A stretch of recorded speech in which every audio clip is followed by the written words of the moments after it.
ধন্যবাদ এবং স্বাগত যাচ্ছি একটি পডকাস্টে। আজকে আমি কথা বলবো হোয়াট ইজ ডিপ্রেশন, বিষণ্ণতা বা ডিপ্রেশন কি সে বিষয়টি।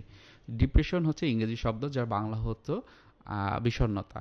আমরা কম বেশি সবাই বিষণ্ণতার ভিতর দিয়ে যাই। এই বিষণ্ণতা আবার অনেক ক্ষেত্রে দেখা যায় যে আমাদের মন খারাপের সাথে আমরা একত্রে করে ফেলি, কিন্তু আমাদের মন খারাপ এবং ডিপ্রেশন এই দুটি কিন্তু আলাদা জিনিস।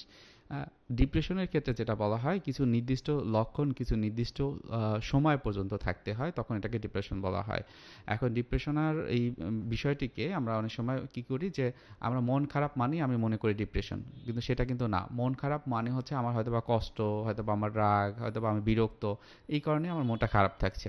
তো এই বিষয়টা কি, আমার মন খারাপের অবস্থাটা তৈরি হয়েছে আমার অনুভূতি। কিন্তু যখন ডিপ্রেশন বলা হবে অর্থাৎ বিষণ্ণতা বলা হবে, এটা একটি মানসিক রোগ।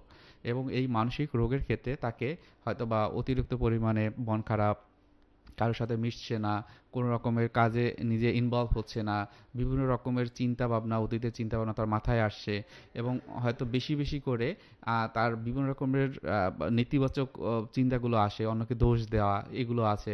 অনেক সময় খাওয়া দাওয়ার প্রতি টান তার ভিতরে কাজ করে না, অনেক সময় কিন্তু তাদের ভিতরে সুইসাইডাল টেন্ডেন্সি কাজ করে।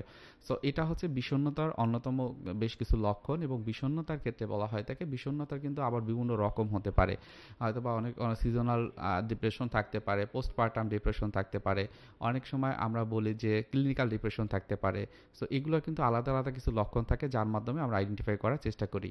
এই পডকাস্টের এই এই ক্যাটাগরিতে এই ডিপ্রেশন সম্পর্কে বিভিন্ন রকমের তথ্য পাবেন। অবশ্যই সকল তথ্য আপনারা এখান থেকে জেনে নেবেন। আর আমি থাকবো কাউন্সিলিং সাইকোলজিস্ট আশুজামান রাজু।